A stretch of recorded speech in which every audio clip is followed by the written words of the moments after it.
Menemukan teknologi baru tentu merupakan suatu hal yang membanggakan. Hasil jerih payah selama berhari-hari, berbulan-bulan, atau bahkan bertahun-tahun akhirnya terbayarkan dengan berhasil dan terwujudnya penemuan tersebut. Nama kita akan dikenang sepanjang sejarah bila penemuan kita berhasil mengubah dunia. Namun ternyata tidak semua penemu mencintai penemuannya sendiri. Dan berikut ini bahkan ada beberapa penemu yang menyesal dan membenci. Kenapa aku menciptakan benda ini? Dan berikut ini 5 penemu yang menyesal dan membenci temuannya sendiri.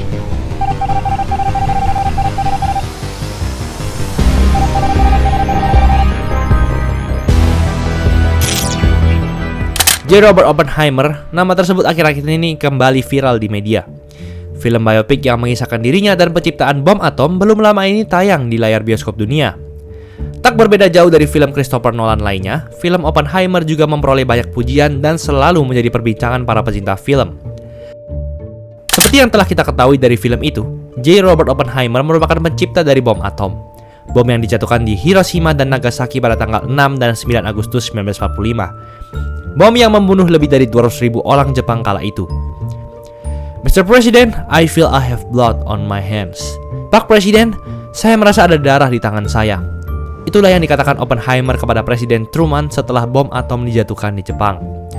Kata-kata yang diucapkan Oppenheimer tersebut seakan menunjukkan kalau ia benar-benar berasa bertanggung jawab atas penciptaan bom atom yang merenggut 200.000 nyawa tersebut. Penyesalan memang selalu datang terlambat. Itulah yang seperti yang juga terjadi pada Oppenheimer. Saat ditugaskan memimpin proyek Manhattan di Los Alamos, Oppenheimer tampak bersemangat kala itu. Apalagi setelah mendengar kabar kalau pihak musuh, yakni Jerman, sedang mengembangkan senjata nuklir dalam ambisi mereka menguasai dunia. Seluruh ilmuwan terbaik di Amerika dan bahkan dunia dikumpulkan untuk membantu menyukseskan misi ini. Sebuah misi yang mereka percaya dapat mengakhiri Perang Dunia Kedua dan menciptakan kedamaian abadi. Nyatanya, realita yang terjadi tak seindah bayangan para ilmuwan, termasuk pula Oppenheimer. 7 Mei 1945, Jerman menyerah tanpa syarat kepada sekutu. Kala itu proyek Manhattan sudah berjalan hampir 3 tahun. Proses pembangunan bom atom juga sudah mencapai tahap akhir. Apalagi miliaran dolar sudah digelontorkan Amerika Serikat untuk mendanai proyek tersebut. Menghentikan proyek karena sudah menang atas Jerman, sepertinya bukan pilihan yang akan mereka ambil. Apalagi mereka masih punya musuh asal Asia, yaitu Jepang, yang belum juga menyerah atas sekutu. Singkat cerita, bom atom pun tercipta, dan karena Jerman sudah kalah dari sekutu, Jepang pun dipilih sebagai target dari bom tersebut. Hiroshima dan Nagasaki dipilih sebagai kota yang akan dijatuhi bom atom. Dan hasilnya pun menjadi sesuatu yang akan terus dikenang sebagai sejarah paling mengerikan. Penyesalan Oppenheimer memang tak pernah ia katakan secara langsung lewat kata-katanya, namun lewat kata-kata yang ia sampaikan kepada Presiden Truman dan seluruh upaya yang ia lakukan sepanjang hidupnya untuk mengendalikan dan meregulasi penggunaan bom atom dianggap banyak orang sebagai bentuk penyesalan Oppenheimer terhadap terciptanya senjata pemusnah massal tersebut.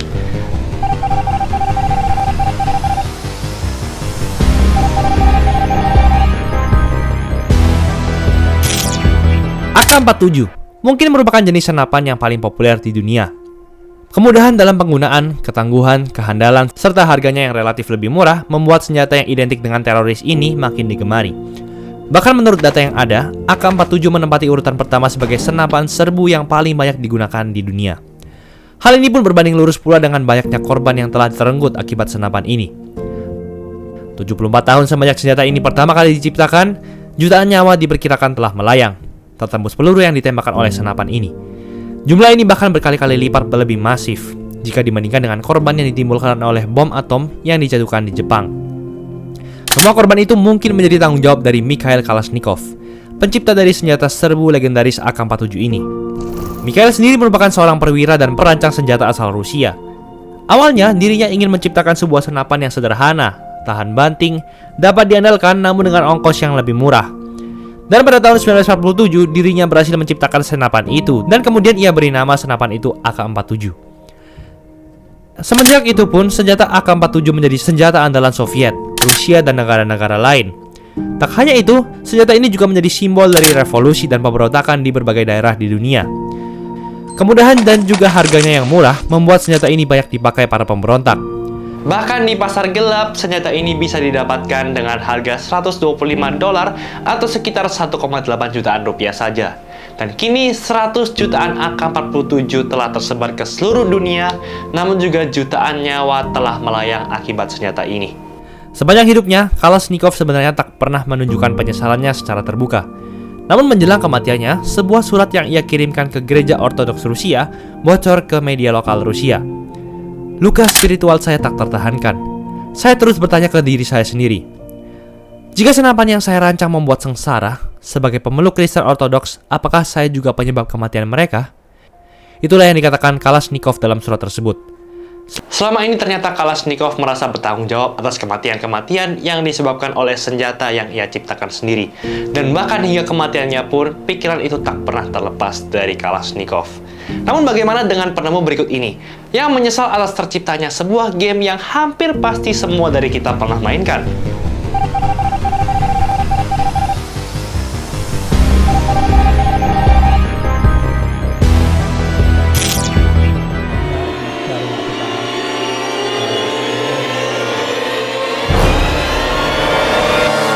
Tahun 2014, Flappy Bird mendadak menjadi game paling populer di dunia. Jutaan orang mendownload dan memainkan game Flappy Bird dalam kurun waktu bersamaan. Sang developer, Dong Nguyen, juga mendadak mendapat banyak uang dari game itu. Ratusan juta rupiah masuk ke kantong Dong Nguyen setiap harinya. Hal ini tentu memberikan kesenangan bukan bagi Dong Nguyen, sang developer? Game yang mereka develop selama beberapa waktu mendadak populer dan dimainkan semua orang. Mereka juga mendapat banyak uang dari sana. Namun ternyata bukan kebahagiaan yang dirasakan oleh Dong. Penyesalan dan penderitaan adalah hal yang selalu dirasakan oleh Dong semenjak gamenya terkenal. Game Flappy Bird pertama kali diciptakan pada Mei 2013. Pada awalnya, game ini bukan merupakan game yang terkenal. Bahkan Flappy Bird bisa dibilang merupakan game yang sepi pemain. Namun semenjak YouTuber nomor 1 dunia kala itu, PewDiePie, memainkan game ini, dalam waktu singkat Flappy Bird dimainkan hampir semua orang kala itu. Game yang simple, visual yang ikonik, beserta tingkat kesulitan yang cukup menantang membuat banyak orang memainkannya. Game ini pun melesat menjadi game nomor 1 di Play Store dan App Store kala itu. Tetapi semenjak kepopuleran game itu, Dong Nguyen tak bisa lagi hidup dengan tenang. Dimulai dari kecurigaan banyak orang bahwa game ini menggunakan bot untuk meningkatkan jumlah download, sampai ke email dan Twitter Dong yang dibanjiri banyak pesan dari orang tak dikenal. Pesan tersebut kebanyakan berisi ketidaksukaan beserta kritik dan ancaman tak masuk akal karena game ini dianggap terlalu susah. Belum lagi Flappy Bird dituduh menjiplak sebuah game bernama Pew Pew yang telah ada lebih dulu di Facebook.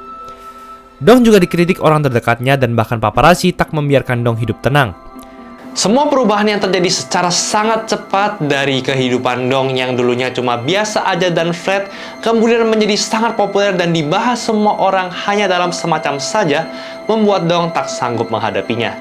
Hingga puncaknya, Dong pun merilis sebuah tweet, di mana ia akan menutup game Flappy Bird demi kehidupan yang tenang.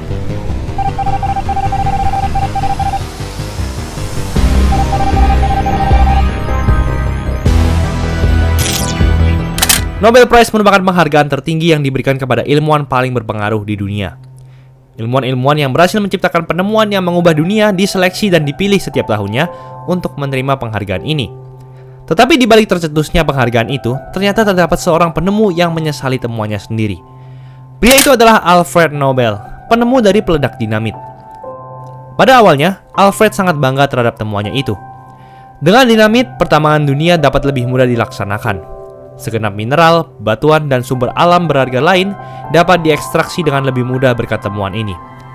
Namun seiring berjalannya waktu hingga memasuki era Perang Dunia, dinamit malah digunakan militer sebagai alat peledak musuh. Ratusan ribu orang diperkirakan telah kehilangan nyawa akibat ledakan dinamit. Temuan yang seharusnya membantu dan membangun dunia berubah menjadi senjata mematikan yang merenggut ratusan ribu nyawa. Nobel menyesal telah menciptakan dinamit. Nobel akhirnya juga sadar kalau ia telah dibenci oleh banyak orang akibat penemuannya itu. Ia yang ingin dikenang sebagai orang yang berkontribusi pada kemanusiaan, malah dikenang sebagai pencipta senjata pembunuh massal. Tak ingin dikenang seperti itu, ia pun memutuskan untuk menyumbangkan 96% hartanya demi kemanusiaan. Ia kemudian menginisiasi terciptanya penghargaan kepada ilmuwan berpengaruh setiap tahunnya yang dikenal dengan nama Nobel Prize. Mungkin kini orang-orang tidak mengenal siapa pencipta dinamit. Namun ketika orang-orang mendengar nama Nobel, maka semua orang pasti akan teringat dengan para ilmuwan berpengaruh. Namun bagaimana dengan penemu berikut ini yang menyesal atas terciptanya iklan pop-up internet?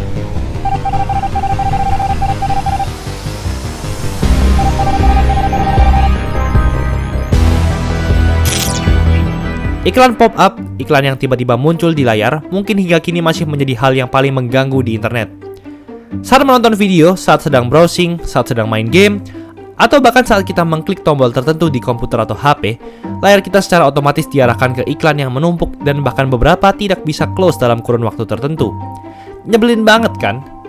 Jika kalian marah dengan adanya iklan tersebut, mungkin kalian perlu mengenal pencipta dari iklan pop-up, Ethan Zuckerman. Ethan sendiri pertama kali menciptakan iklan pop-up pada akhir 1990-an. Kala itu dirinya ingin membantu agar para website bisa menghasilkan uang dari internet. Harapannya iklan pop-up ini dapat membantu mereka menjalankan website sekaligus membayar gaji para karyawan. Tapi seiring menjalannya waktu, iklan pop-up malah kerap disalahgunakan. Dan bahkan kini, peletakan iklan itu sudah menjadi semakin tak masuk akal. Iklan pop-up juga menjadi ladang bagi situs judi online, situs dewasa, hingga situs perdagangan gelap untuk mempromosikan website mereka. Menyadari hal tersebut, Ethan ternyata sudah meminta maaf atas teknologi ciptaannya tersebut. Iklan pop-up yang awalnya diciptakan dengan tujuan baik malah menjadi tidak terkontrol dan malah disalahgunakan. Dan ia pun menyesal telah membuat para pengguna internet kesal karena iklan pop-up yang diletakkan secara asal.